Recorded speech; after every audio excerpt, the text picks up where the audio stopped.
Preview.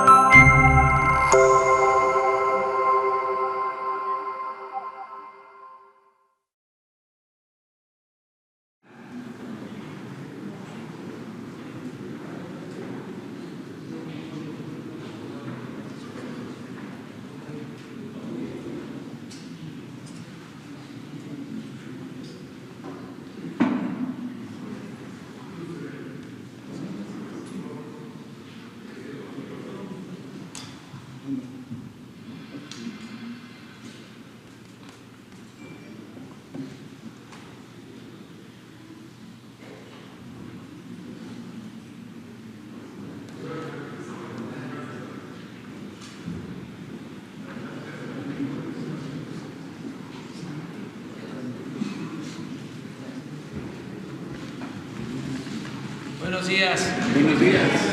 Ánimo.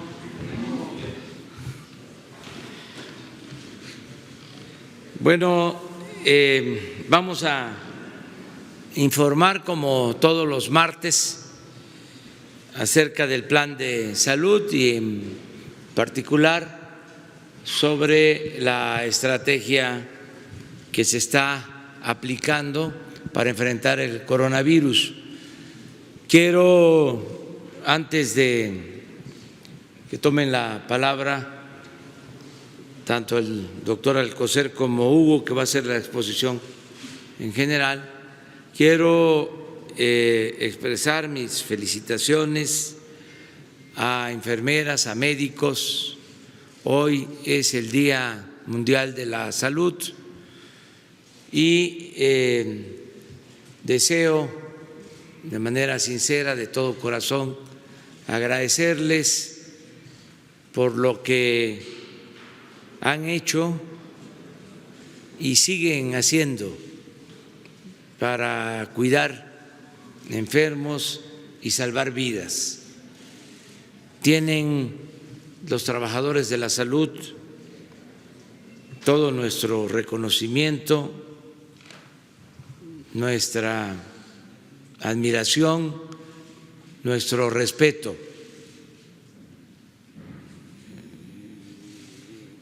Todos les agradecemos mucho y en esta etapa, ante esta crisis por el coronavirus, han estado actuando de manera muy responsable, están apoyando mucho y se están inscribiendo mujeres, hombres, enfermeras, médicos, para reforzar todo el sistema de salud pública. Baste decir que el sábado, como a ustedes les consta, hicimos un llamado para que participaran médicos en la formación, en la capacitación y suplir la falta de especialistas en terapia intensiva. El informe que tenemos es que del sábado a hoy martes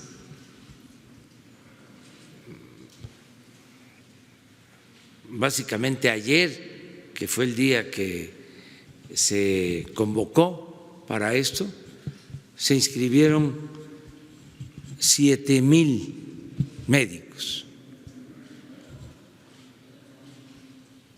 en general para el INSABI y para el Seguro Social. Y ayer me informaron que de esos 7,000 ya fueron contratados 3,000 ayer mismo. Hay mucha solidaridad, inclusive pasantes que quieren ayudar. pero la contratación se está haciendo a titulados, médicos generales. De esto les va a hablar el doctor Alcocer, porque es algo muy importante el cómo nos están ayudando los trabajadores del sector salud. También, desde luego, seguir agradeciendo a la gente porque está haciendo caso a las recomendaciones y debemos de continuar así, no relajar la disciplina. Hay que seguirnos quedando en casa de manera voluntaria, es por el bien de nosotros mismos. Hay que cuidarnos en familia. Esto nos está ayudando a que no haya un desbordamiento en la epidemia. Si continuamos así, vamos a salir pronto de la crisis. Todos estamos conscientes de que es un sacrificio, pero es por nuestro bien.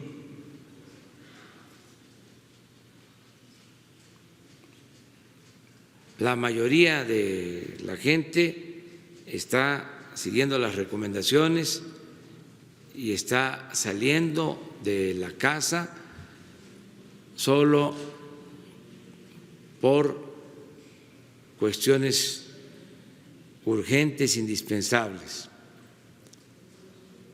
También los empresarios, comerciantes están ayudando porque se están cerrando establecimientos empresariales, comerciales y se le sigue pagando a trabajadores. Desde luego, los que viven al día tienen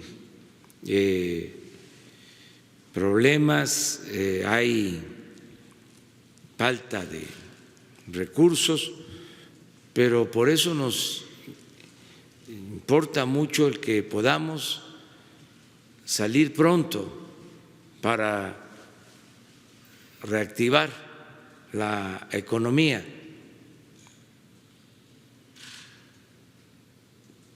Hoy tengo todo el día dedicado a la preparación de la entrega de 2 millones de créditos.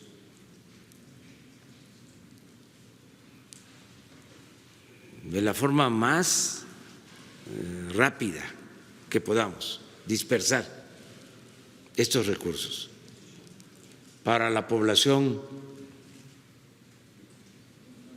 que necesita el apoyo, tanto de la economía formal como de la economía informal.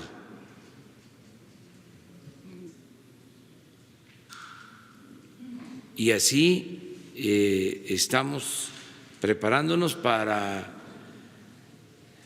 iniciar la creación de empleos nuevos y fortalecer pronto la economía, que podamos salir pronto de la crisis transitoria que estamos enfrentando. Pero yo tengo confianza de que vamos a salir pronto y desde luego vamos a demostrar la fortaleza de nuestro pueblo. lo que somos capaces de hacer con solidaridad, con fraternidad, los mexicanos. No son tiempos, como lo dije en mi intervención, para el fatalismo, sino para la entereza. No son tiempos para deprimirnos, sino para fortalecer nuestras convicciones y salir adelante. Y así va a ser. Vamos a salir adelante. Ánimo. Entonces vamos a pedirle al doctor que nos informe y a Hugo sobre la situación. ¿Por qué no explicas, doctor, sobre lo de los médicos, cómo se convocó y cómo están asistiendo? Bueno, con mucho gusto, señor presidente. Buenos días. Efectivamente, uno de los retos más importantes desde antes del coronavirus ha sido la formación, con cuántos contamos, con cuántos profesionales de la salud. Ustedes han oído de mi parte y de muchos otros de los acompañantes en estos mensajes que realmente, por decir rápidamente, hay un déficit de 200,000 médicos en el país. Había esto. Pienso yo que esto ya está reducido, de acuerdo a las cifras, en un buen porcentaje, pero todavía no tenemos lo suficiente. 200,000 médicos, de los cuales 123,000 son médicos generales, los que requerimos, y alrededor de 76,000 son los médicos especialistas. Me detengo en el primero, en los médicos generales. En muchos lugares estos han sido desplazados buscando a los especialistas, que son también necesarios. Pero en países, voy a poner un referente importante como es Inglaterra, el sustento de su sistema de salud, y que es de los mejores del mundo, está basado en médicos generales. Pero médicos generales bien preparados, médicos generales que tienen la oportunidad, e inclusive algunos en nuestros lugares de atención médica los ven como no suficientemente para atenderlos y buscan al especialista. En algún momento yo he señalado que esa especialización tan amplia, tan requerida, pero también en exceso, ha llevado a que se divida la función médica, la capacitación médica, en más de 76 piezas. Hay 76 en promedio, 76 áreas de especialización, descuidando la importancia, no el número, de los médicos generales. Y regresando a Inglaterra, el sustento de su sistema de salud está en los médicos generales, a los cuales hoy, junto con los especialistas, que también son muy importantes, les doy y les refrendo lo ya dicho por el presidente. Son comprometidos con el ser humano, comprometidos con su dolor y desde luego humanistas la mayor parte de ellos. Dentro de este marco, y no abandonando la necesidad de especialistas, ustedes saben que hay una convocatoria anual para la formación de especialistas.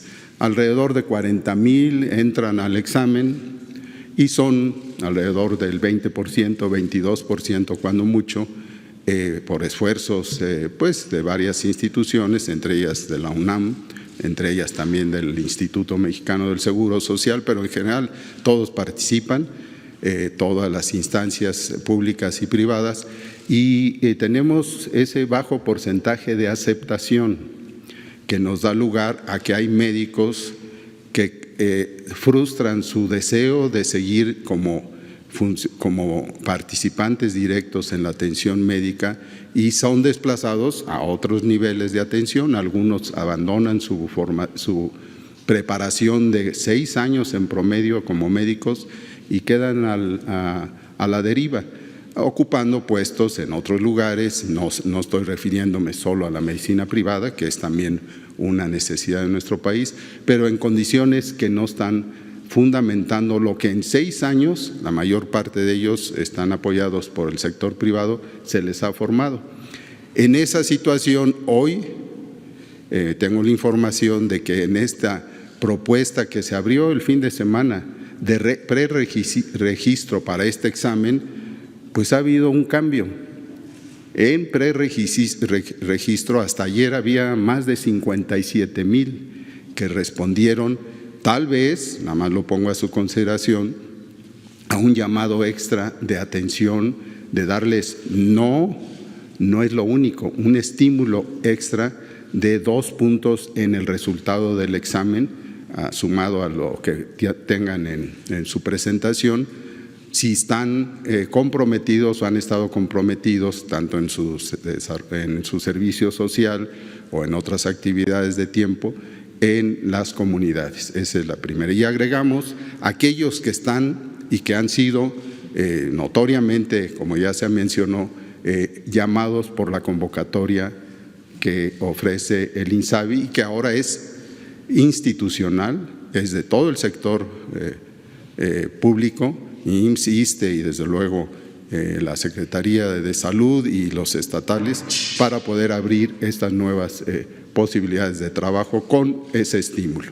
Y esto lo veremos ahora con el doctor Hugo López-Gatell, que también ha sido algo inusitado, inédito, como está sucediendo. ¿Qué esperamos? Que se aporte toda esta capacidad con formación extra, con capacitación, que pues yo lo planteo de inmediato. Tenemos en la convocatoria del bienestar, que arrancó apenas el fin de semana, tenemos hasta hoy 6,548 interesados y que ya están aceptados para poder tomar su capacitación, y en lo cual tenemos inclusive 204 especialistas que andaban en otro lugar o trabajando en otras instancias y que ahora son 82 anestesiólogos, 3 infectólogos, 15 que aumentó, por cierto, un poco más, dedicados a la medicina intensivista, medicina interna, que es, no porque yo sea internista de formación, es un centro amplio de conocimiento dentro de las enfermedades de las ciencias médicas. Neumólogos 10 y especialistas en urgencias 48. Los números no nos dicen más que la importancia de este grupo que ha respondido al llamado de la respuesta a la convocatoria. Y en enfermería, 12,544 con 61 enfermeras especialistas que, reitero, hoy su importante trabajo, y además en el Día del Médico, en el día que básicamente es del personal de salud, pues es importante resaltarlo. Esto desde luego se suma a otras áreas, fíjense, inhaloterapistas, suena muy complicado esto, pero son los que se encargan de ventilar. Cuando el pulmón es afectado por el virus, se frena el fuelle de nuestro sistema respiratorio, ya no mete aire ni saca aire, y entonces lo tenemos que auxiliar con aparatos, que para eso es lo que estamos y ya tenemos comprados bastante de ellos.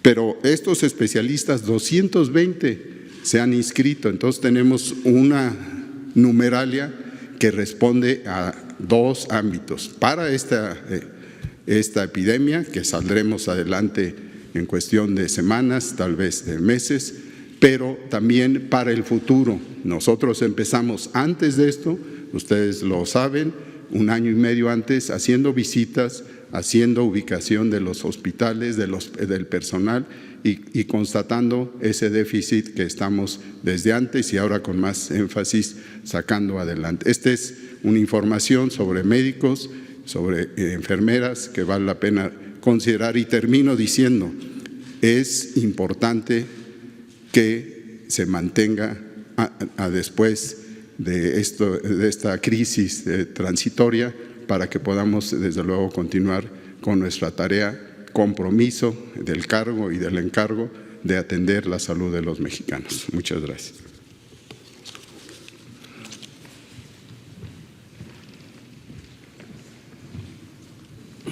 Gracias, señor presidente. Maestro, buenos días. Muy buen día tengan todas y todos.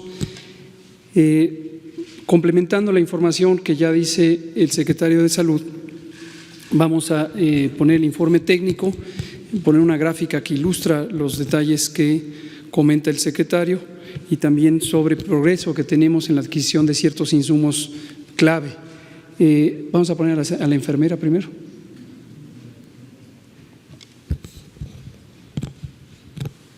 Primero quisiera retomar lo que ha dicho tanto el presidente como el señor secretario, que es el agradecimiento que tenemos por el personal de salud, médicos, enfermeras, enfermeros, médicas, inhaloterapeutas, todo el personal que participa no solamente en esta respuesta a la emergencia sanitaria, sino todos los días de manera incansable en esto.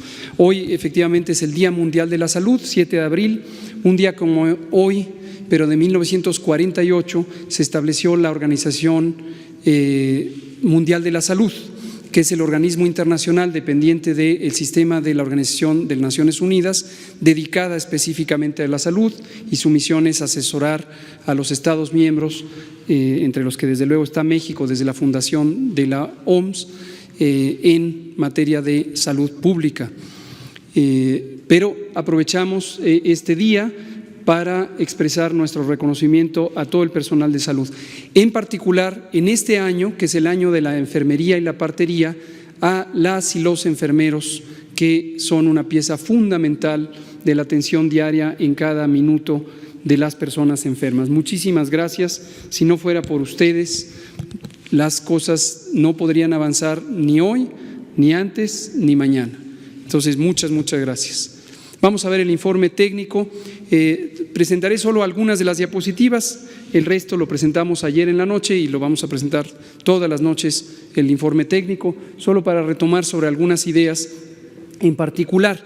Como hemos dicho, la intensidad de la transmisión de la epidemia se mide fundamentalmente por los casos que están activos en los últimos 14 días. ¿Por qué razón? Porque son las personas que, estando enfermas, son infectantes. Una vez que pasa este periodo, quienes se recuperan se quedan ya como personas no infectantes y no contribuyen.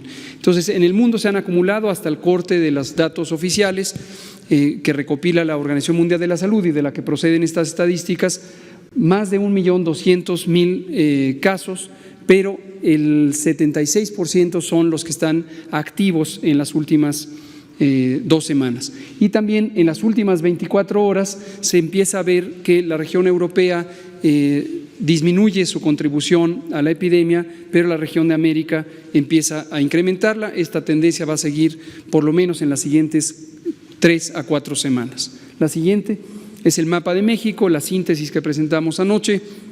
Tenemos 2.439 casos y muy desafortunadamente 125 personas han perdido la vida en relación con esta enfermedad.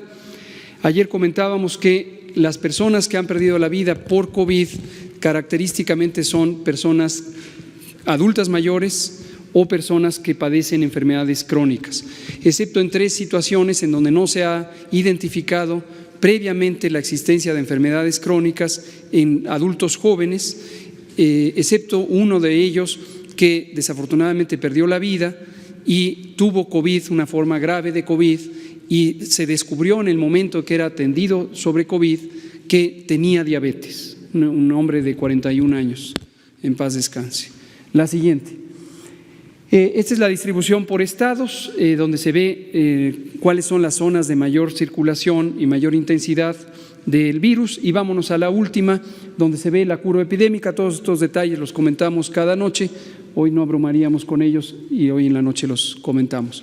Vámonos exactamente a la última, solo para mostrar panorámicamente la curva de transmisión de los casos acumulados en México comparado con lo que ocurre en otros países. Como hemos dicho, todavía es temprano para poder dar una medida clara de que estén teniendo impacto estas acciones de mitigación comunitaria que consisten en que nos quedemos en casa, pero como ya enfatiza el presidente, es importantísimo no salir al espacio público porque esa es la manera en la que vamos a evitar contagios, vamos a hacer una epidemia más pequeña, más manejable, a pesar de que sabemos y lo decimos todos los días, la epidemia va a continuar y va a continuar hacia la alza y vamos a tener el momento de la fase 3 en aproximadamente 2 a 3 semanas donde vamos a tener una gran intensidad de transmisión, pero queremos que esa transmisión sea menor si nos mantenemos en casa. Vamos a ver ahora los detalles de la formación de personal y reclutamiento, lo que decía el doctor Alcocer, nuestro secretario de Salud. Hemos organizado la atención para COVID para que podamos utilizar de la manera más eficiente las capacidades y los talentos de los profesionales de salud. Aquí el Instituto de Salud para el Bienestar juega un papel fundamental y qué bueno que se creó antes de COVID. El maestro Juan Ferrer y de manera específica aquí el doctor Alejandro Esbarch están organizando esto de manera muy eficiente.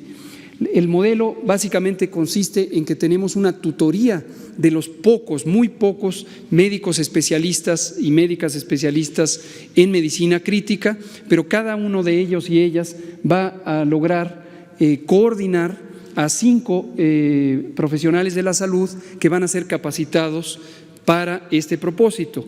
Obviamente no se puede desarrollar especialistas en medicina crítica en un tiempo tan corto. Esto es una subespecialidad que requiere un entrenamiento de al menos 2 años, pero lo que sí se puede es tener un entrenamiento suficientemente estructurado para que las y los especialistas ya existentes puedan coordinar. Nuestro agradecimiento, por cierto, a estos especialistas, en particular los del Instituto Nacional de Ciencias Médicas y Nutrición Salvador Subirán. El doctor Guillermo Domínguez Cherit es uno de los que nos está ayudando de manera más directa en este aspecto. La siguiente, por favor. Aquí tenemos las estadísticas que ya decía el secretario, donde hemos tenido ya el reclutamiento de 548 médicos y 12,000 del personal de enfermería. Están inscritos, todavía no están reclutados, todavía no están contratados, pero se han inscrito a la convocatoria de profesionales de salud para el bienestar. En la siguiente, lo que podemos ver es con esta gráfica el cambio que ha ocurrido en la respuesta a la convocatoria. Esta convocatoria, como ustedes saben, lo dijimos aquí en el Pulso de la Salud, empezó con el propósito de contribuir al desarrollo del Instituto de Salud para el Bienestar y cubrir la enorme brecha de personal de salud que teníamos de varias décadas atrás. Tuvimos una respuesta inicialmente muy buena que se ve en ese cambio de incremento con casi 1,800 personas reclutadas, pero después bajó la respuesta a la convocatoria y ahorita que la relanzamos en el contexto de COVID tuvimos este impresionante incremento de más de casi 6,000 profesionales que se inscribieron a la convocatoria. También el agradecimiento a este compromiso de las personas, tanto en la parte de enfermería como de medicina y de medicina especializada, por la respuesta tan positiva. A pesar de que es un momento de crisis, están con un entusiasmo realmente notorio y un enfoque a la misión. Muchas gracias por ese compromiso. La siguiente. Bueno, aquí son algunas estadísticas adicionales donde ya se divide por el distinto unidades de salud o instituciones en donde se van a alojar, y aquí hago un llamado a los sistemas estatales de salud, a sus líderes, las y los secretarios de salud, para que tengan en cuenta esto. Nosotros sobre demanda, cuando ustedes identifican que tienen carencia del personal, podemos actuar y destinarles el personal de salud conforme se va reclutando y entrenando. Todas estas contrataciones las coordina y las hace el Instituto de Salud para el Bienestar, pero la idea es que trabajen en donde se requiere. Y también, por su parte, las instituciones nacionales de seguridad social tienen su propio mecanismo de reclutamiento y han expandido, como se ve en las primeras columnas con el ISSSTE, la capacidad del personal. La siguiente. Y vamos a terminar ya con esta, son algunos detalles. Esto se hace público, así que cualquier detalle lo podemos presentar. Y ahora vámonos a esta es la plataforma de de capacitación. Hay un mecanismo en línea en donde se hace una tutoría dirigida de capacitación. Esto ya lo presentó el doctor Schwartz hace unos días, el fin de semana, y tenemos por un lado la plataforma para autoentrenamiento, la tutoría dirigida para la asesoría en el manejo de los pacientes, con este esquema de un especialista, 5 capacitados, 25 pacientes, y también tenemos un entrenamiento presencial que se está coordinando también con el Instituto Mexicano del Seguro Social para que tengamos un entrenamiento muy intensivo durante 15 días. Vamos a pasarnos ahora al progreso en la adquisición de los insumos. Como hemos comentado, la disponibilidad de ciertos insumos para la salud está completamente perturbada desde que empezó la epidemia, de hecho en China, antes de que se saliera de China. La razón, las cadenas de producción de este tipo de insumos están distribuidas en todo el mundo y China es uno de los mayores productores de insumos para la salud. Evidentemente, cuando la epidemia afectó China, se suspendió la actividad industrial en la región de Hubei, en la provincia de Hubei, y es donde existen algunas de estas fábricas del material. Otras están hacia la zona sureste, hacia la región de Shanghái. Pero se afectó y ha sido muy difícil. Sin embargo, hemos hecho un trabajo muy dedicado con la coordinación de todo el gobierno. Mi agradecimiento aquí también desde la Secretaría de Salud a la Secretaría de Relaciones Exteriores, que nos ha permitido identificar dónde existen insumos. También se han hecho adquisiciones en el país. Lo que podemos ver aquí es la estadística de lo que se ha entregado ya y lo que está pendiente por entregar. Está saliendo hoy mismo el vuelo. Ayer anuncié que ya estaba en el aire, en realidad se retrasó un poquito, pero sale hoy, ya está, tenemos las fotos donde está terminando de cargar el avión y sale con el más grande cargamento de equipos de protección personal. Estará llegando seguramente mañana. La siguiente y última, bueno, aquí está precisamente cómo vamos a distribuir. Están identificadas ya las rutas de distribución para que de manera muy expedita, en muy pocos días, estamos calculando que 4 a 5 días, podríamos ya tener todo distribuido en el territorio nacional con la entrega de los equipos de protección personal. La siguiente y la siguiente. Estos son también los equipos de ventilación mecánica que se han identificado de acuerdo a su calidad y de acuerdo a su competencia para el uso intensivo que se va a tener que dar durante todo el periodo de la epidemia. Y finalmente son todas. Entonces, termino con una frase diciendo: en el manejo de esta epidemia como fenómeno complejo ha sido fundamental el mantener el espíritu de colaboración al interior del gobierno, orden y disciplina para que cada quien haga lo que le corresponda y nos complementemos, y también una respuesta social que ha sido muy positiva, tanto del sector público como del sector social y desde luego también del propio gobierno y de la ciudadanía en general. Quedémonos en casa, es muy importante, insistimos, la epidemia sigue al alza y seguirá al alza hasta llegar a su máximo en la mitad de mayo o finales de mayo, y necesitamos reducir. Lo que vamos a ver en ese momento depende de lo que hagamos hoy, y la Jornada Nacional de Sana Distancia está presente. Estaban los videos, exactamente. Tenemos 2 videos, con el permiso del presidente vamos a presentarlos para recordar la importancia de su sana distancia, mantener su sana distancia. Inició la fase 2 del COVID-19, pero ya sabes, tu barrio te respalda. Evita grandes concentraciones, compra en el lugar de siempre, no vayas lejos de casa, todo lo tienes cerca, con tu gente, en el mercado, la fonda, la tiendita, ahí está lo bueno, lo que necesitas. La comida, los antojos, bebidas, el mandado. Y cuando salgas, yo te acompaño. Soy Susana Distancia. Mantengámonos unidos y quédate en casa. Gobierno de México. Son tiempos de contingencia. Hay que quedarse en casa para proteger tu salud y la de todos. Sigue estos sencillos consejos para mantenerte sano. Aliméntate de manera saludable.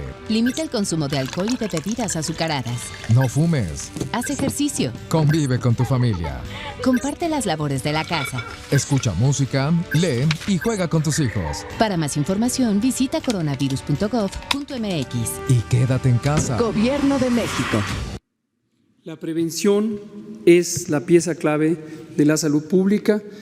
La prevención implica que la epidemia se detenga o se reduzca en la comunidad. No tenemos que esperar a que las personas lleguen a atención. Estamos preparados para recibirlos en la atención hospitalaria, pero entre menos casos tengamos, obviamente resulta mejor. Y aquí estos videos los vamos a estar produciendo. Mi agradecimiento a Jesús Ramírez, a Susana Pimentel y el equipo de comunicación social de Presidencia, también al doctor Ricardo Cortés, director general de Promoción de la Salud, quien fue el creador de Susana a Distancia y de estos mensajes importantes. Susana a Distancia nos va a estar dando estos consejos prácticos para que la ciudadanía identifique cómo puede reducir su movilidad si busca las opciones alrededor de su domicilio en vez de ir a grandes distancias. Eso además va a ayudar a las economías locales para que no se sufran tanto con este periodo especial y después se puedan reactivar más fácilmente. Señor presidente. Muy bien. Bueno, abrimos.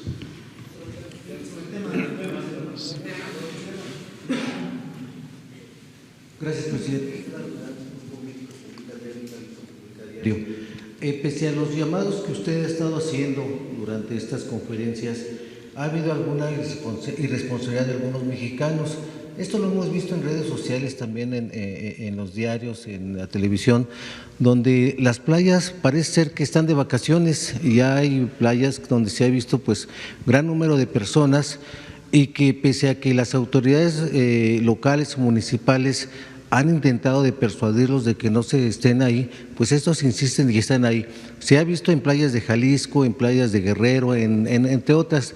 Ante esta situación, ¿usted consideraría que se podrían aplicar medidas más severas para pues, que estos mexicanos no sigan tomando esta contingencia como si fueran vacaciones?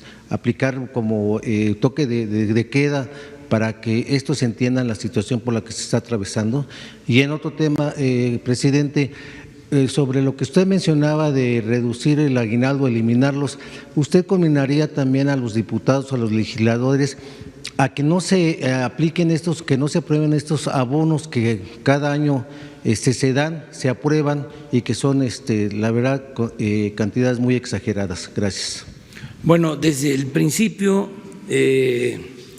sostuvimos que íbamos a llevar a la práctica el principio juarista de nada por la fuerza, todo por la razón y el derecho, que no iban a haber medidas autoritarias y que confiábamos en la responsabilidad de la gente.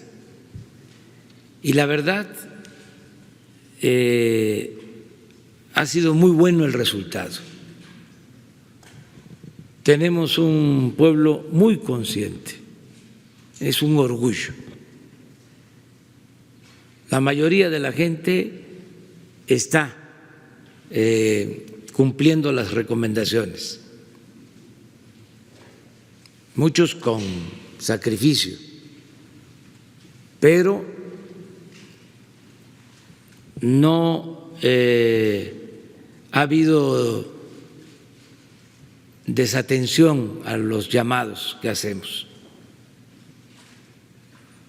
Por eso les agradezco mucho el que estén actuando como lo están haciendo.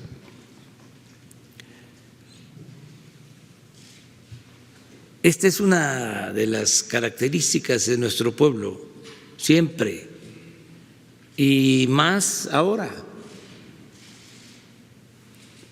La gente está más consciente, participa más, ayuda más. El pueblo es el gobierno. Nos hacen caso, no hay divorcio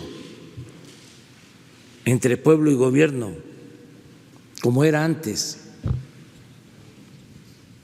Esto a lo mejor no les gusta a nuestros adversarios y van a decir que no es cierto, pero yo sostengo que hemos tenido menos problemas de infecciones, de contagios, por la actitud de nuestro pueblo y por otros factores que ya en su momento los vamos a destacar. Lo hemos venido diciendo, pero nos ayuda mucho la solidaridad del pueblo y nos ayuda mucho la fraternidad de nuestras familias. Esa es una peculiaridad, es un distintivo de México, por eso la grandeza de México. Y esto tiene que ver con nuestras culturas. Somos herederos de civilizaciones que vienen de lejos. Es de mal gusto el compararnos, porque también siempre se alentó el que en otros países eran mejores que nosotros. Y no es así. Lo que estaba mal en México era el gobierno y sobre todo, como siempre lo he dicho, el principal problema era la corrupción. Pero México tiene un pueblo extraordinario, un pueblo trabajador, fraterno y ahora muy politizado, muy consciente. Si por Semana Santa algunos, no todos, no se puede generalizar, están visitando las playas, pues les hago un llamado a que no lo hagan. Hago ese llamado. No es solo un asunto de prohibición o de que usemos la policía o la Guardia Nacional. No.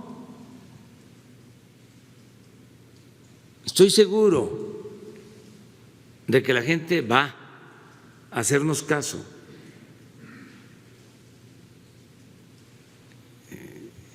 Qué bien que sacas este tema,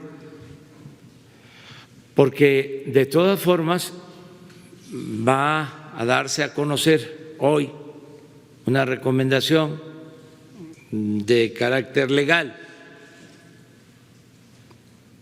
pero no es eso,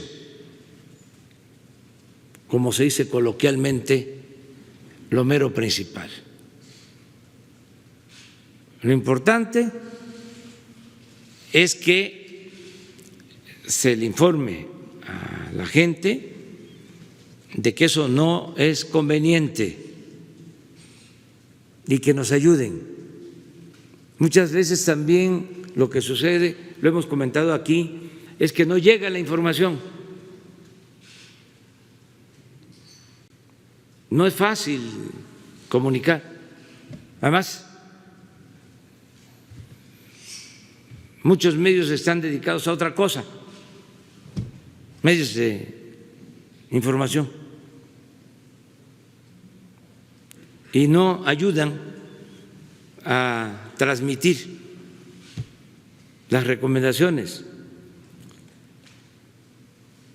Aprovecho para decir que nos sigan apoyando, que no vayan a las playas, que nos cuidemos. Ese es el llamado. Pero pueden darse estos casos, son excepción, no es la regla. Si tenemos los resultados que hemos logrado entre todos hasta ahora, es por la actitud responsable del pueblo de México.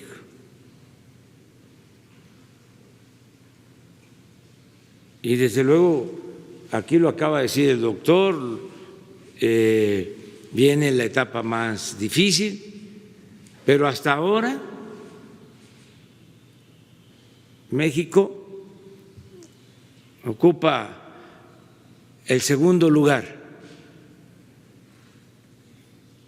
con menos infectados, con menos afectados por el coronavirus en proporción a nuestra población y a la población del mundo, con menos infectados. Pero desgraciadamente lo que los especialistas están estimando es que viene la fase más difícil. Entonces, si ya vamos bien, si se va domando la incidencia, el que no haya un desbordamiento en los casos,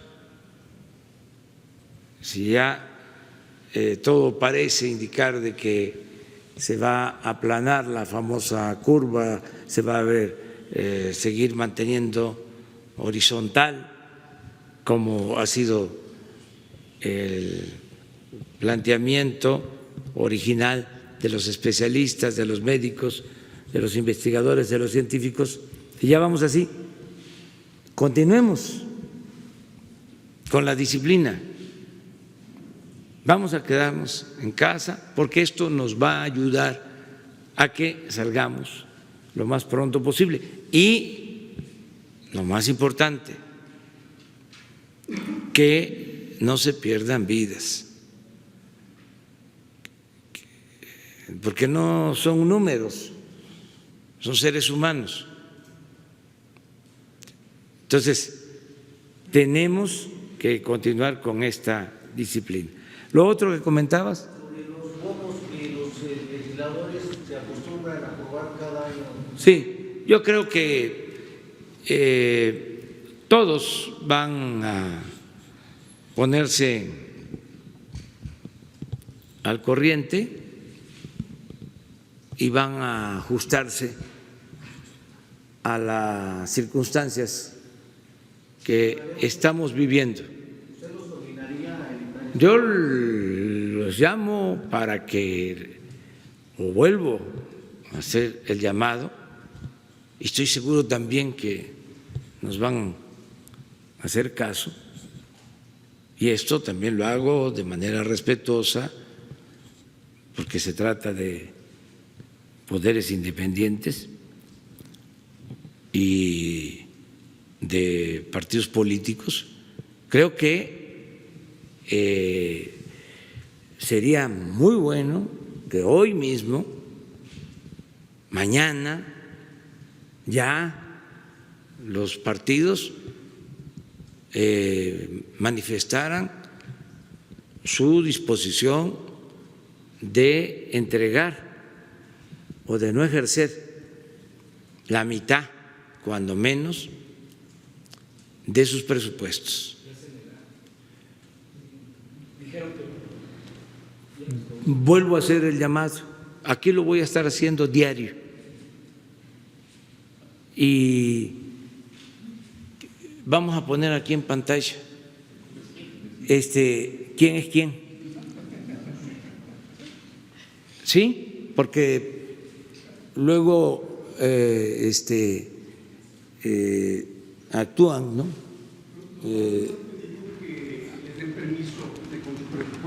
Ya está permitido. Como sea, pero que entreguen la mitad del presupuesto. Que hay una fundación en salud, una beneficencia pública. Si no es dinero, en especie, el equivalente a la mitad de su presupuesto. Y a partir de mañana, hoy vamos a consultar, a recoger la opinión de cada dirigente. Lo hago por la situación de emergencia sanitaria, tengo facultad para eso legalmente, y también porque los partidos políticos son entidades de interés público, de acuerdo a la Constitución. Entonces, mañana ya ponemos aquí en la pantalla quién está dispuesto a aportar la mitad de su presupuesto, quién lo va a hacer en efectivo y quién lo va a hacer en especie a la beneficencia de salud. O sea, ¿ya ven cómo tomamos acuerdos aquí entre todos?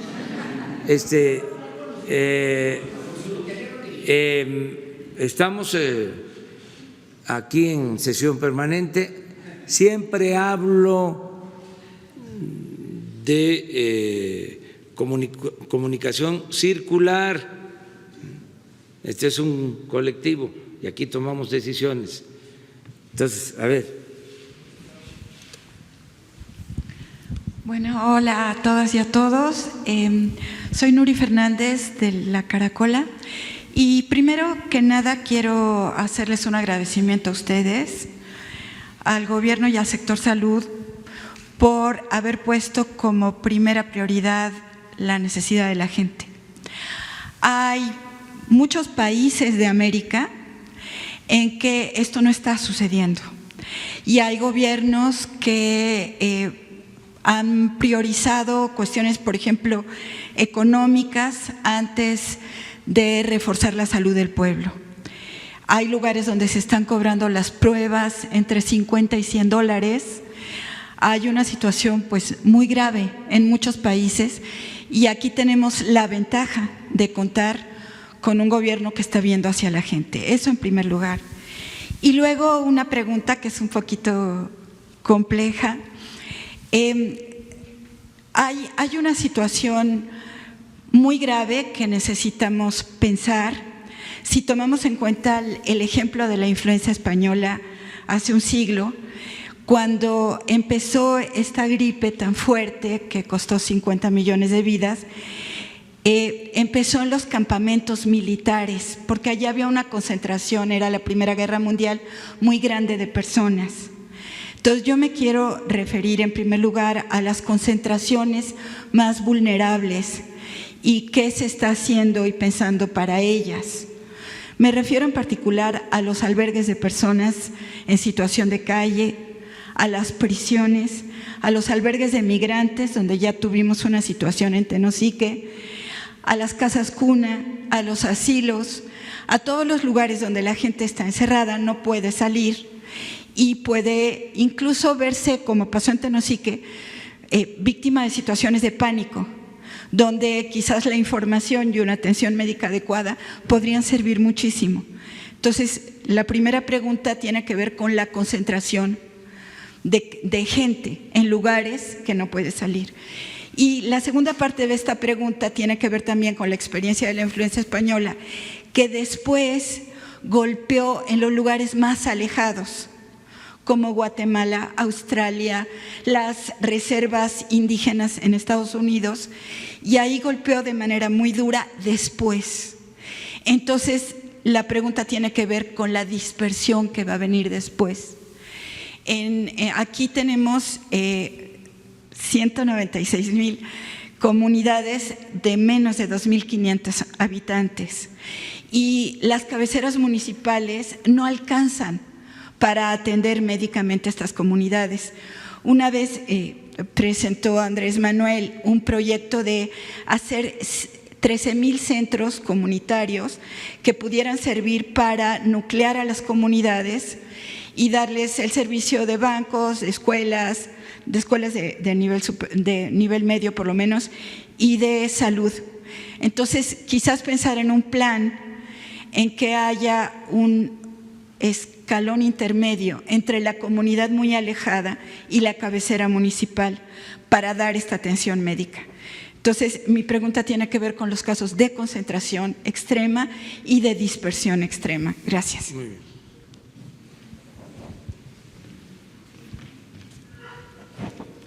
Muchas gracias, Nuria Fernández, por este comentario e interés específico en esto. Efectivamente, lo vemos del mismo modo y lo vimos así desde enero, cuando empezó la preparación. Sobre guarderías, estancias infantiles, etcétera, hemos trabajado desde hace semanas con el DIF, el Sistema Nacional DIF, y el Instituto Mexicano del Seguro Social, en la Dirección de Prestaciones Económicas y Sociales, de la que dependen las guarderías. Y tenemos protocolos específicos, están también disponibles en el micrositio. Se ha instruido a las diversas unidades operativas de estancias infantiles o de guarderías para que sigan los lineamientos de control de infecciones. El principio general de control de infecciones aplica no solamente a COVID en todos los espacios, sino en general a las enfermedades transmitidas por este mecanismo, por vía aérea, en forma directa, con los estornudos, toser, hablar, etcétera, donde el personal tiene que tener cuidado de proteger su estornudo, tapándose con el brazo, de abstenerse de acudir al espacio de trabajo si presentaran síntomas, y en caso dado utilizar cubrebocas, como lo mostramos ayer en un video, para el personal de salud, pero el mismo principio aplica para quienes están a cargo de estas guarderías. Lo mismo en casas residenciales para adultos mayores. En las que son públicas, por ejemplo, de adultos mayores están las del ISSSTE, decidimos dejarlas abiertas, no suspendieron, porque están cumpliendo un fin social precisamente para aquellas padres y madres trabajadoras que trabajan en las actividades calificadas como esenciales, sus hijos no están en la escuela y necesitan tener quien guarde a los niños o resguarde o cuide a los niños pequeños o a los adultos, las personas adultas mayores. Entonces hay un protocolo, el protocolo se publicó desde hace varias semanas y está en práctica. Respecto a las comunidades apartadas, comparto la preocupación. También sabemos que va a haber dos fases. Una fase de mayor intensidad de transmisión, esto independientemente de la etapa 1, 2 y 3. Este primer ciclo de transmisión, que va a tener un periodo quizá prolongado en la medida en que tengamos éxito. Esto es contrario a la intuición. El éxito en el control, el éxito en la reducción de transmisión nos va a ayudar a que no se saturen los hospitales, pero paradójicamente, contrario a lo que uno desearía, eso va a prolongar la epidemia. Entonces, en este caso, la prolongación que estimamos podría llegar hasta septiembre. No es un mal signo, al contrario, es un buen signo de que se va administrando el riesgo y teniendo menos contagios por día, aunque al final los contagios continúen por mayor tiempo. Y además, en la medida en que la epidemia circula en tiempos diferentes en el mundo, en los distintos países y regiones, llegará el momento en que exista el peligro de reinfectarse o reinsertar el virus en países que ya vivieron la epidemia. China mismo ahora está tomando mecanismos de precaución porque sabe que le puede regresar el virus de lo que está circulando en Europa y ahora en América.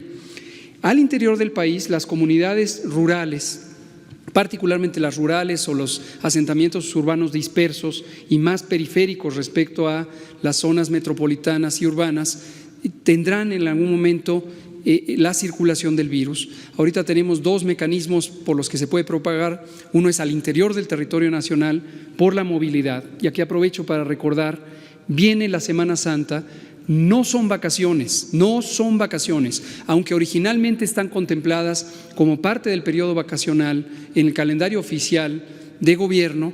No son vacaciones ahora porque estamos en medidas excepcionales para el control de la epidemia, y la Jornada Nacional de Sana Distancia se extiende desde el 23 de marzo, cuando fue originalmente instaurada, hasta el 30 de abril, y esto incluye el periodo que originalmente pensamos que eran vacaciones. No son vacaciones. Entonces, lo que pedimos a la población es no se vaya de su sitio de residencia, no viaje, porque si viajan, lo que va a ocurrir es que van a dispersar el virus a las distintas comunidades y lo van a acercar precisamente a las comunidades socialmente más vulnerables. Ahora termino diciendo, estos mecanismos efectivamente de los centros integradores y de las distintas redes de asistencia que brindan los programas gubernamentales nos ha permitido ser más eficientes. Llevamos también varias semanas, mi agradecimiento a la secretaria de Bienestar, María Luisa Albores, Ariadna Montiel, Gabriel García, Adán Peña, todo el equipo que han estado haciendo un trabajo maravilloso, muy coordinado con salud, precisamente contemplando eso, que los distintos puntos de integración y de acercamiento de los servicios sociales del gobierno nos sirvan también como una red de comunicación, de alertamiento, de confluencia, de detección de casos y en su momento también de un tránsito expedito de insumos y también de, en su momento, si fuera necesario, de evacuación o reubicación de pacientes, si eso llegara a ser necesario. En este momento no hay esa necesidad. ¿Y los albergues de personas en situación de calle, las prisiones y los albergues de migrantes? Cómo no, con mucho gusto. Tienen que seguir me deja la inquietud de los albergues para personas en situación de calle, con quien no hemos tenido a nivel federal un trabajo específico. Este tipo de albergues dependen administrativamente de los gobiernos estatales. Entonces, no olvidemos que los gobiernos estatales y sus personas titulares, los gobernadores, la gobernadora de Sonora y la jefa de gobierno de la Ciudad de México, son autoridades sanitarias. Entonces, tienen un ámbito de responsabilidad en su territorio y este tipo de instalaciones de asistencia están administrativamente asignadas a ellos y los lineamientos están escritos, están planteados. Para prisiones federales sí hemos estado trabajando con la Dirección General de Reclusorios, el protocolo está implantado y está siguiéndose las medidas tanto de sana distancia como de higiene básica. Con las personas migrantes, también el Instituto Nacional de Migración puso en marcha, a partir de los lineamientos generales que dispone la Secretaría de Salud o el sector salud, puso en marcha operativos especiales para hacer mucho más consistente y ordenada la higiene necesaria y las medidas de sana distancia en el límite de las posibilidades. Obviamente son espacios donde está reducida la movilidad y muy densa la población. Gracias. A ver. Gracias, señor presidente. Arturo Páramo, Grupo Imagen. Tiene que ver dos preguntas para el secretario o el subsecretario y después alguna para usted. Quisiera saber si tiene algún impacto el anuncio que hicieron ayer la UNAM y el Politécnico de que retiraban a todos sus internistas. Ayer usted se refirió en la noche, doctor López-Gatell, acerca del tema de la UNAM. Ahorita quisiera saber, con toda la contratación que se está planeando y la puesta en operación de este esquema de atención, ¿esto que ocurrió con los internistas tiene algún impacto o no lo tiene, toda vez que este grupo de jóvenes que están becados llevan a cabo labores muy de logística en los hospitales de atención a los pacientes que están internados? Gracias por la pregunta. No son internistas somos los especialistas en medicina interna, a los chicos que están de becarios. Pero médicos internos de pregrado. Este es personal en entrenamiento, son estudiantes de las escuelas de medicina que están generalmente en el penúltimo año de la carrera, justo antes del servicio social.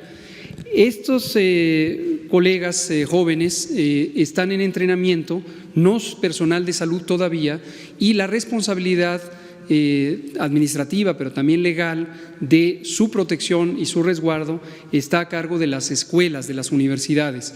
Entonces, nos parece pertinente que la Universidad Nacional Autónoma de México, o en su caso también el Politécnico Nacional, hayan decidido esta medida de precaución en masa, dado que ahorita era muy importante proteger a este personal joven. No tanto por la juventud, sino por el hecho de que están en entrenamiento, son más vulnerables porque no han completado su capacitación en una serie de medidas que permitieran hacer mucho más rigurosa las medidas de protección personal. Sin embargo, estamos ya trabajando con las universidades, precisamente el maestro Juan Ferrer tuvo diálogo ya con la UNAM para identificar qué alternativas podemos tener, y esto también lo habíamos comentado hace un par de días. Las personas que están en mayor situación de riesgo por su edad, por ser mujeres embarazadas o por tener enfermedad crónica. Pero la misma idea podríamos transportarla a estos jóvenes en entrenamiento, a los médicos internos de pregrado. No queremos que estén en los espacios de atención de COVID, pero lo que sí se puede hacer es buscar un reemplazo, una alternativa para que nos puedan apoyar en otras áreas de mucho menor riesgo y liberen personal que hoy está en esas áreas y que se dedique a COVID. Cuando se publicó en el Diario Oficial las disposiciones de la Secretaría de Salud la semana pasada, tuvimos un retiro de varias personas del personal de salud en proporciones importantes. Esto ocurrió en el Hospital General de México, ocurrió en los servicios de salud de la Ciudad de México, ocurrió en Yucatán, en varios lugares.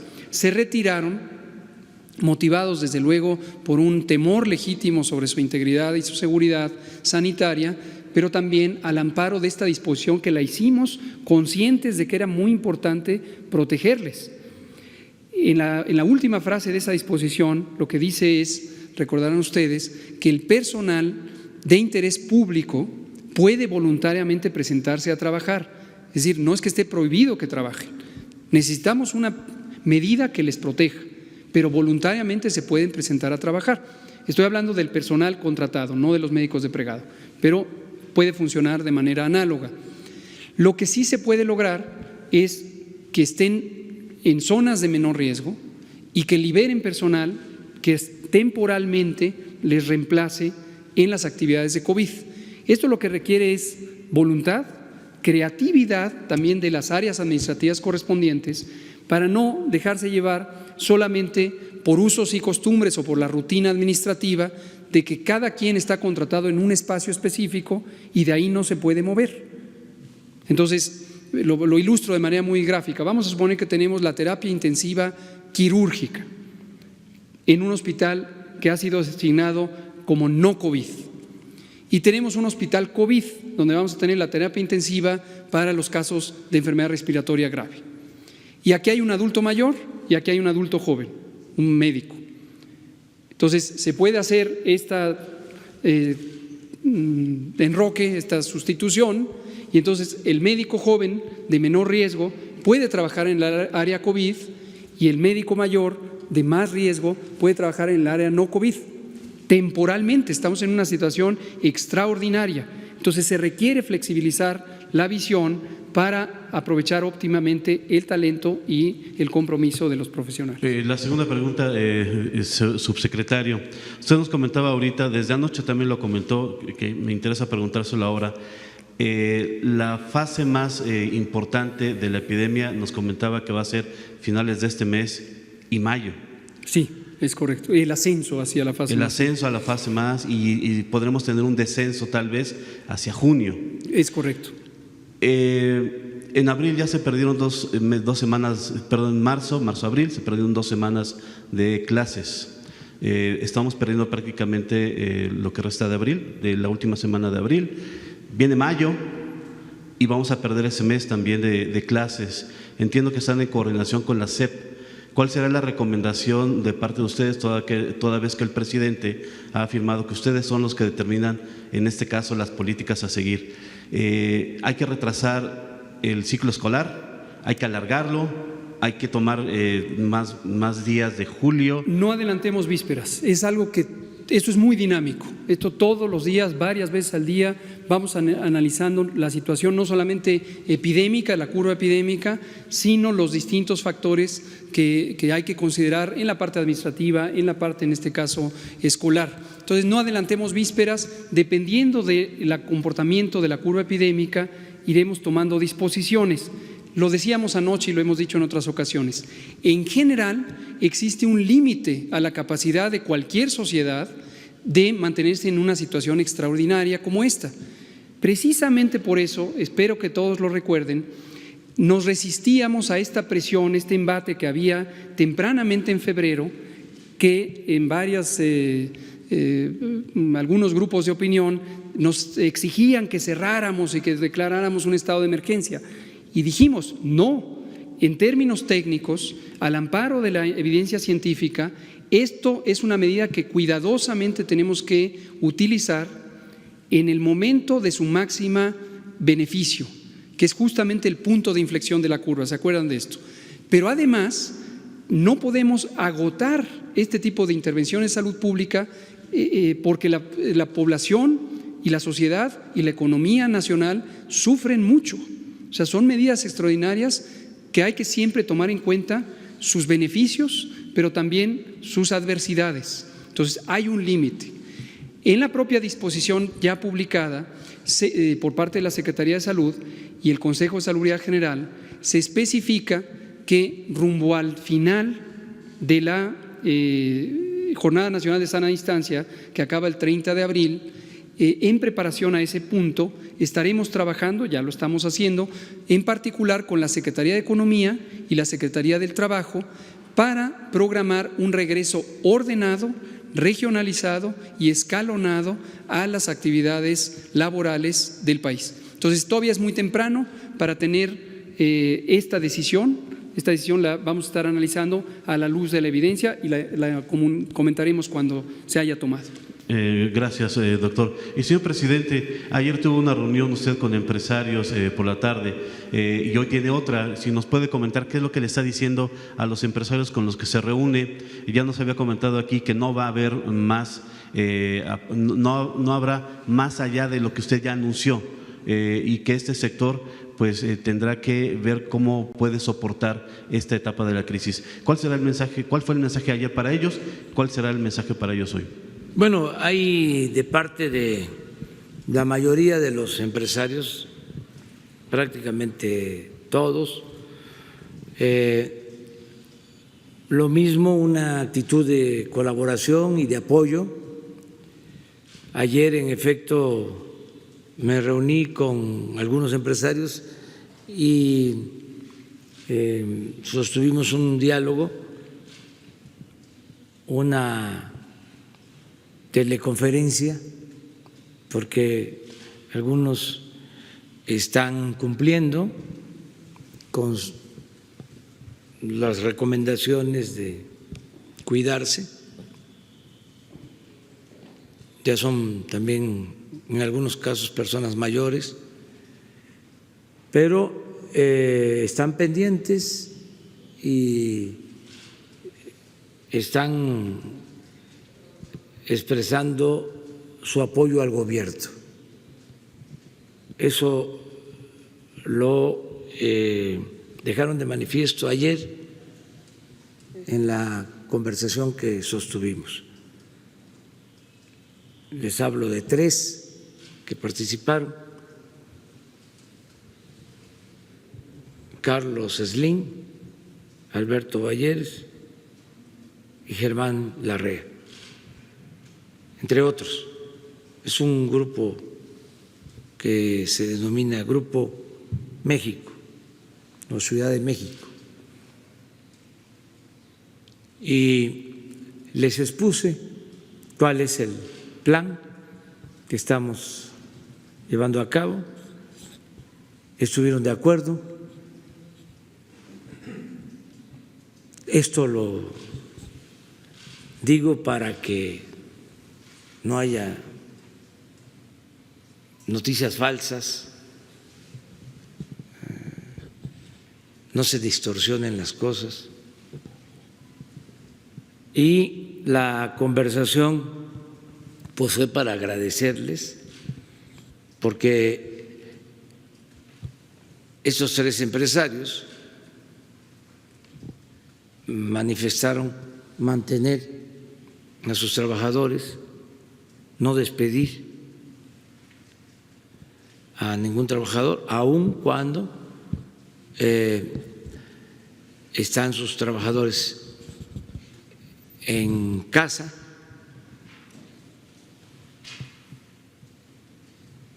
Incluso ofrecieron, y esto es importante, que van a ayudar para apoyar a sus proveedores de pequeñas empresas, ayudarlos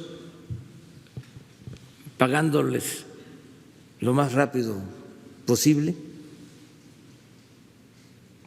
adelantarles pagos. Eso fue un ofrecimiento,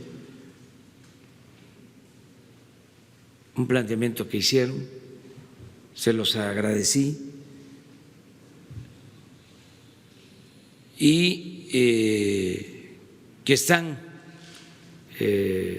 dispuestos a ayudar en lo que el gobierno les pida. Ese fue el ambiente de la conversación.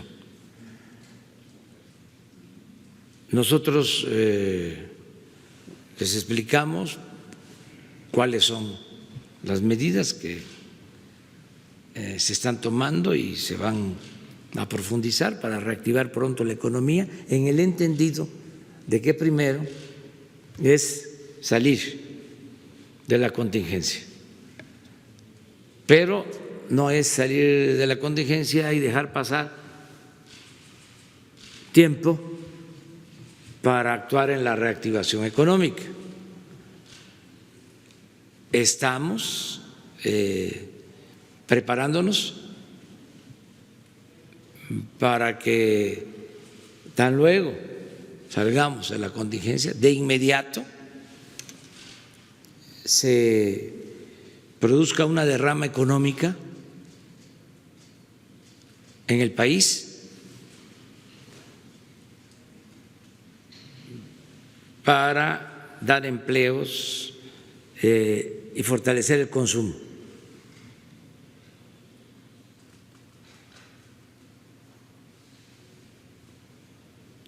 Y ese es el plan que se les dio a conocer y estuvieron de acuerdo.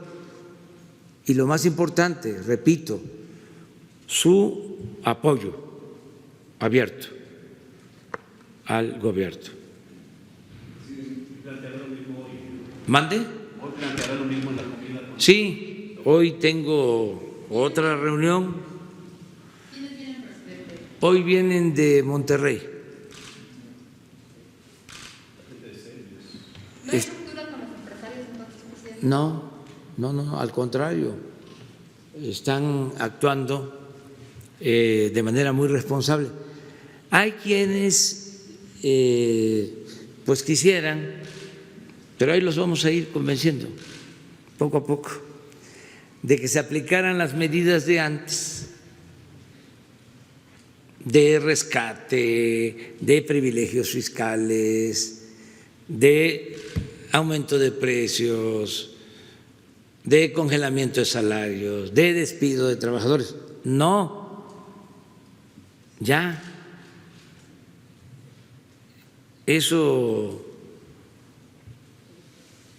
quedó atrás, eso se fue a la historia, en el caso de México, al basurero de la historia. Eso no sirvió. Lo que dijimos ayer, el coronavirus terminó de precipitar o vino a precipitar el gran fracaso de la política neoliberal en el mundo. Entonces, sería un error yo respeto mucho a los gobiernos que en esta circunstancia están haciendo lo mismo. Hoy viene una nota de una calificadora o de una correduría financiera diciendo que hay países en donde están aplicando medidas, ¿no?, como antes, y que solo México no está haciendo lo que están haciendo otros. Pues es distinto. Aquí hubo una transformación, aquí se inició ya una transformación. Entonces, aquí primero el bienestar del pueblo y después el bienestar del pueblo. Y al final el bienestar del pueblo. Ayer decía alguien, un dirigente o representante empresarial, no sé si lo malinterpretaron, ¿no?, pero algo así como que nosotros solo nos ocupábamos de los pobres. No sé si supieron de una declaración así, que nada más el plan nuestro era de atención a los pobres. Miren, a lo mejor voy a polemizar, pero no me está mal, todos somos ya mayores de edad y tenemos criterio. Y este es un gobierno que respeta todas las religiones, ¿no?, y desde luego respeto a los no creyentes. Ese es el laicismo, respeto a la religión católica, a las religiones evangélicas, a todas sus denominaciones, a todas las religiones que existen y se practican en México. A la comunidad judía, todos los respetamos, y agnósticos y ateos y a todos. Por eso quiero que no se vaya a malinterpretar. Pero muchos son católicos.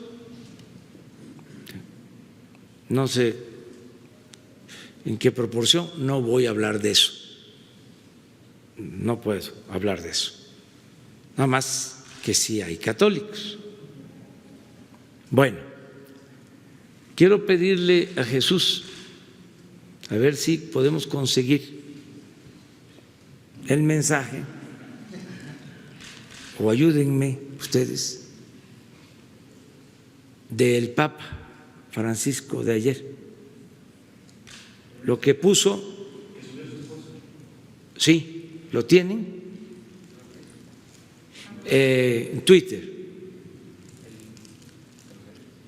A ver si está.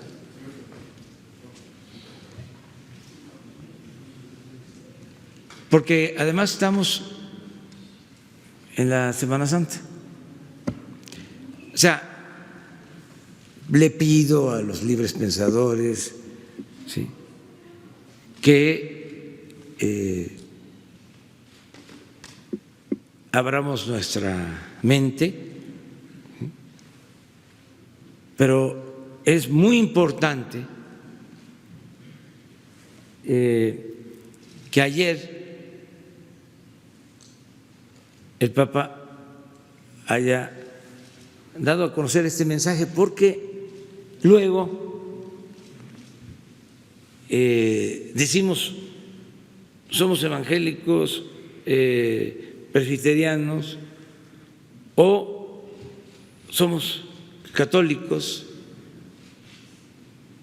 apostólicos romanos, o somos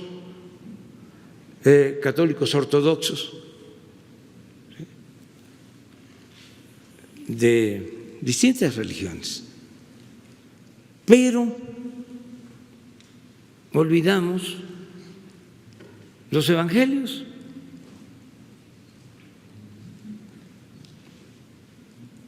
O no somos consecuentes.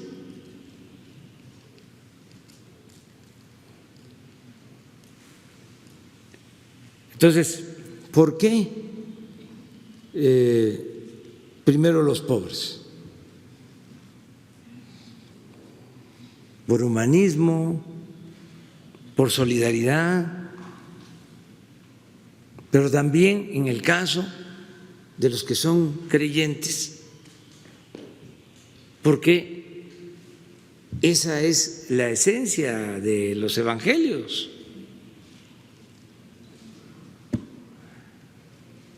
Creo que en el de Beatriz lo podemos encontrar. Ahí está.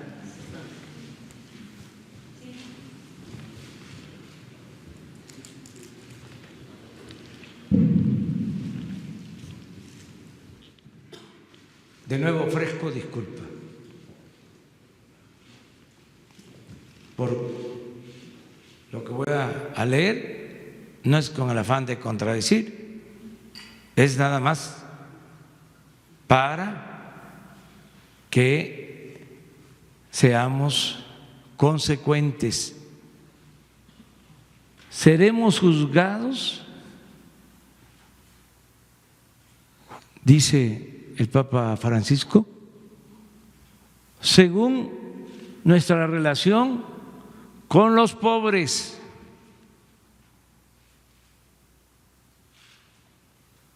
Cuando Jesús dice, se abren comillas, a los pobres siempre los tendréis con vosotros.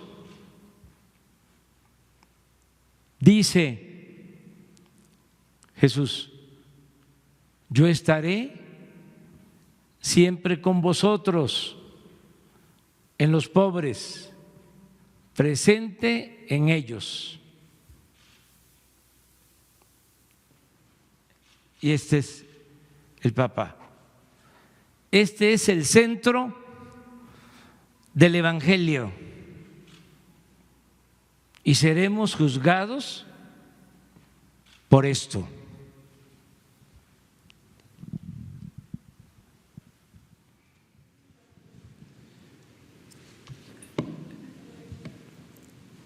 Entonces,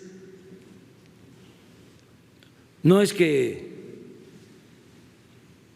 se abandone a los que tienen más posibilidades económicas, es que tenemos que darle la preferencia a los más necesitados. Pero este pensamiento está también en Martí.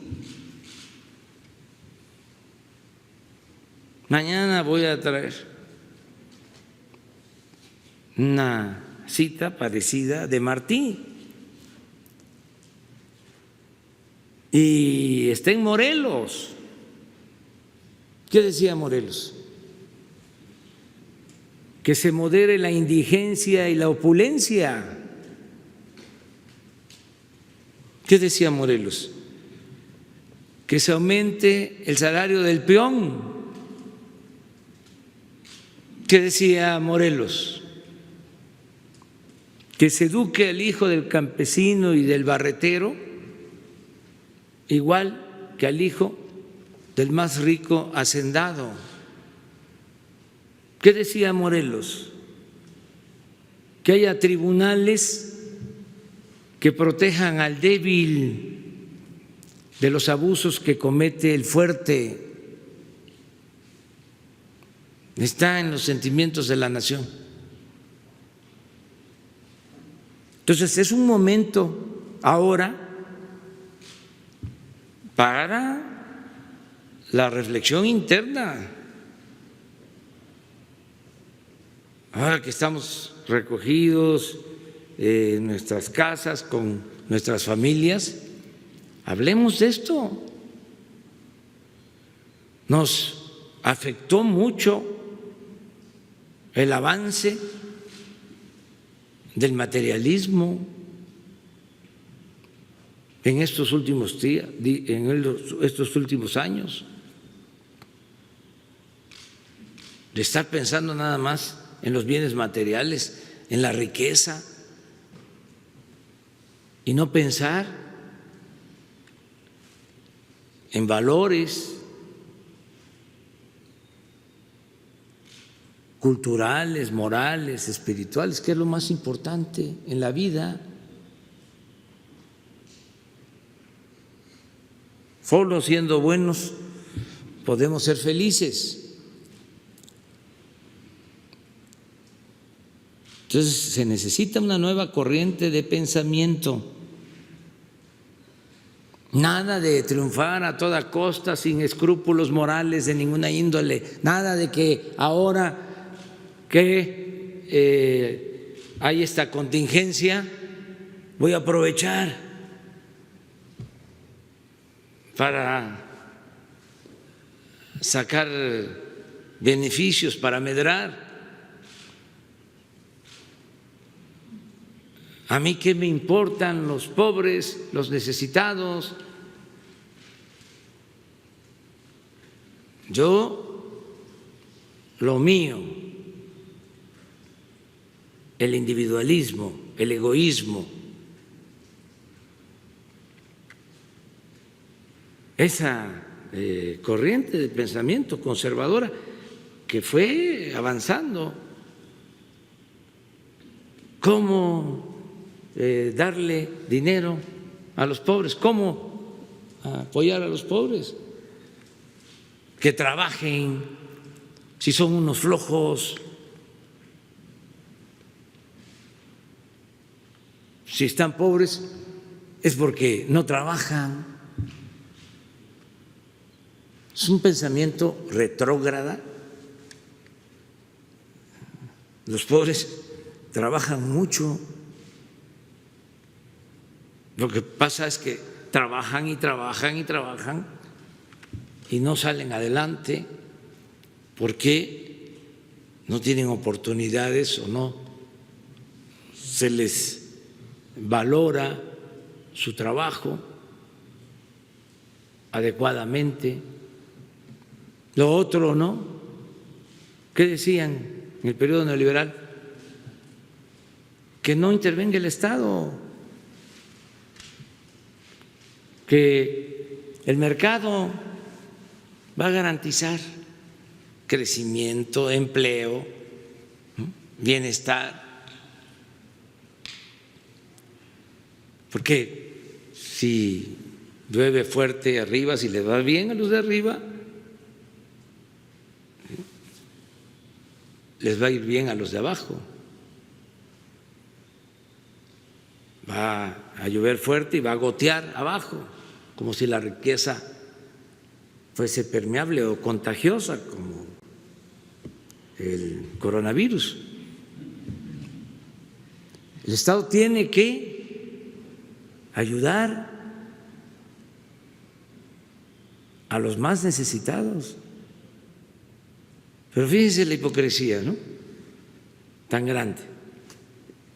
Pedían que se diluyera, que desapareciera el Estado. Pero cuando se presentaba una crisis, se usaba el Estado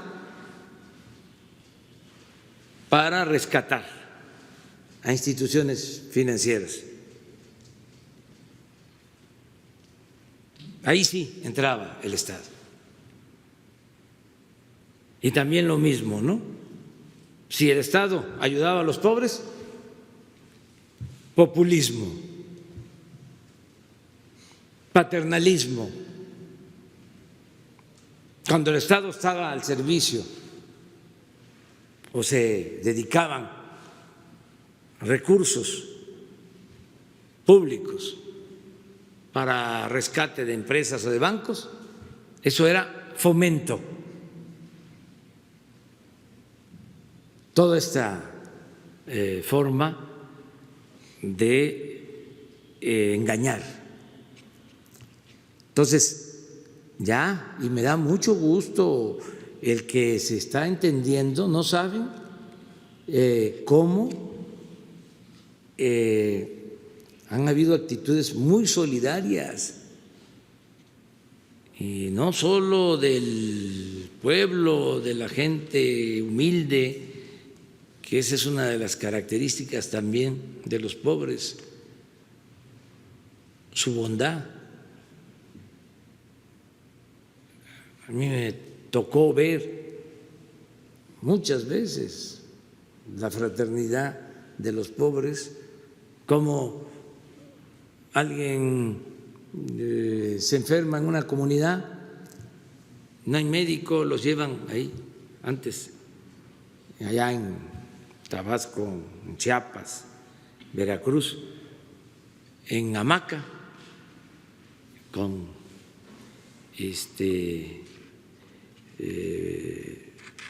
maderas, con palos, los llevan al médico kilómetros, y va enfermo y sale de la comunidad y llegan los más pobrecitos, todos, a dejarle en la hamaca $1, $5, $10, lo que tienen. Lo mismo los velorios, los que se mueren, la gente coopera y hay café y hay lo que se le entrega a los que llegan al duelo. Entonces, mucha solidaridad en nuestro pueblo. Bueno, aquí, esta es una de las ciudades más solidarias del mundo, la Ciudad de México. Lo he dicho varias veces, la solidaridad que se ha expresado en momentos difíciles en la Ciudad de México, solo la he visto en las comunidades indígenas. ¿Y qué cosa se piensa que es la Ciudad de México? Una ciudad individualista en donde cada quien está haciendo sus cosas, que todo el mundo anda deprisa, que no se habla un vecino con el otro. No. Cada quien anda en lo suyo, pero cuando se necesita, todo mundo se da la mano. Entonces, eso ya lo tenemos en nuestro pueblo, pero quiero subrayarlo, lo estoy percibiendo de los empresarios de más rango, de más nivel. Ayer la conversación fue muy buena en ese sentido. No me pidieron, me ofrecieron ayuda. Entonces, sí, vamos a salir adelante, estoy seguro de eso, vamos a seguir estando de pie con la dignidad y con la grandeza del pueblo de México. Entonces, adelante. A ver. Presidente, buenos días. Preguntarle, ¿cómo va a trabajar estos siguientes días? Si tendrá, por ejemplo, gira el fin de semana, si tomará algunos días de descanso. Se lo pregunto porque vienen, independientemente de que estamos en la sana distancia de guardarse en casa, bueno, vienen días muy importantes, sobre todo para la Iglesia Católica, y en este caso, si usted, por ejemplo, tomará algunos días de descanso, ¿cómo estarán sus próximos días? Gracias. No voy a salir, ya lo decidimos en la familia. Me voy a a quedar aquí en la Ciudad de México. También les comento de que va a haber comunicación con la gente hasta el viernes, que es Viernes Santo, pero con todo respeto vamos a estar informando en la mañana. Además, en la mañana, porque coincide, vamos a hacer un homenaje, un reconocimiento a Emiliano Zapata, porque es un aniversario más de su asesinato, el 10 de abril, y no lo podemos dejar pasar. Entonces, nada más eso, procurando que sea en la mañana del viernes, o sea, terminar actividades por respeto a las 9, ya nos guardamos el viernes y regresamos el lunes en la mañana. O sea, pero sí voy a estar el viernes aquí y bueno, voy a estar el sábado y voy a estar el domingo. Vamos a estar pendientes.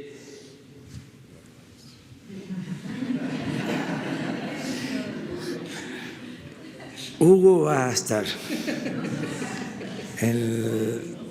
todo el sector salud está, no son vacaciones. Sí. Entonces, Hugo sí va a estar, porque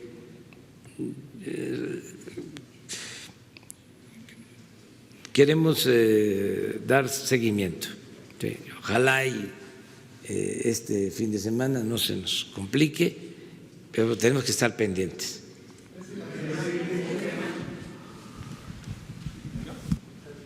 Los dos. Gracias, señor presidente. Sandra Aguilera, de Grupo de Comunicaciones. Quisiera preguntarle al doctor López-Gatell acerca de, tengo una duda. Cuando una persona no presenta síntomas, no puede contagiar hasta que empieza a presentar los síntomas, tengo entendido. ¿Qué pasa cuando una persona es asintomática? ¿En qué momento contagia si no se sabe cuándo tiene ya la enfermedad? Gracias. Gracias. La pregunta es muy útil y va cambiando día con día el conocimiento científico que se tiene sobre esto. Este es un virus nuevo, es un virus emergente. No existía experiencia científica alguna sobre este virus en el mundo porque el virus no existía.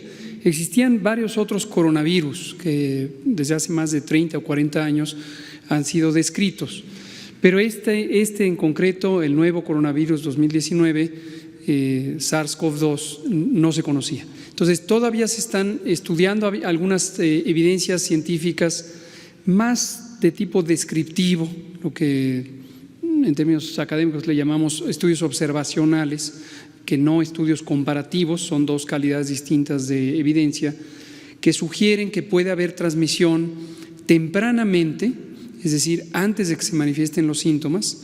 En algunas observaciones se ha dicho 2 días antes del inicio de los síntomas, y también hay algunas observaciones que sugieren la posibilidad de que personas que nunca desarrollaron síntomas presenten la capacidad de contagiar.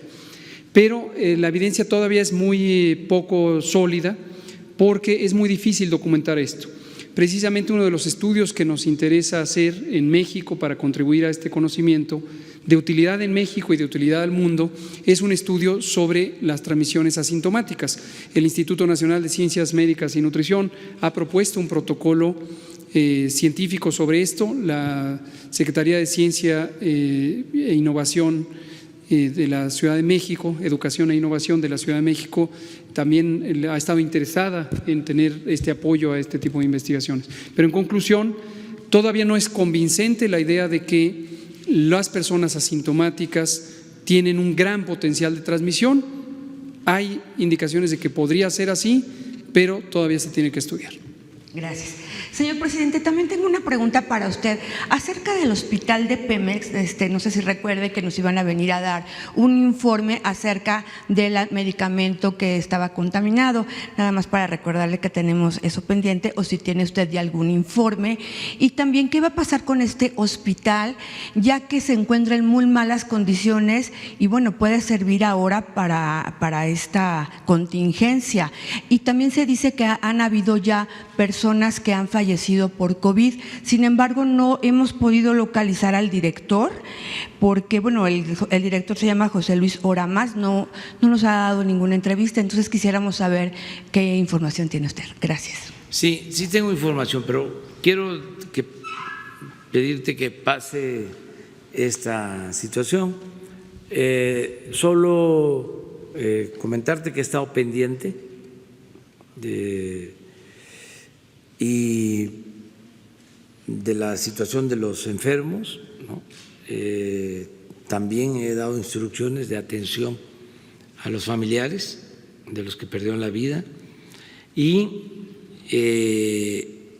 la Fiscalía de la República ha continuado con la investigación y ya se tiene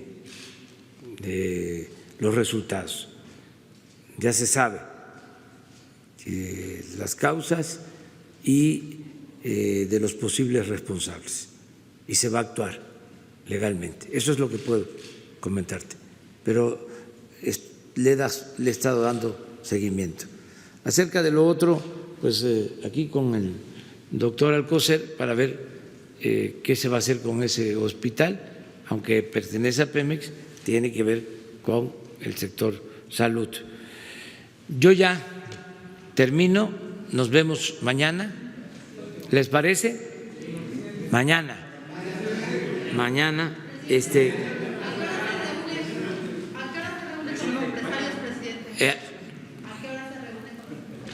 Con los empresarios, a la hora de la comida. Sí. Mañana. Jesús. Mañana, Miguel.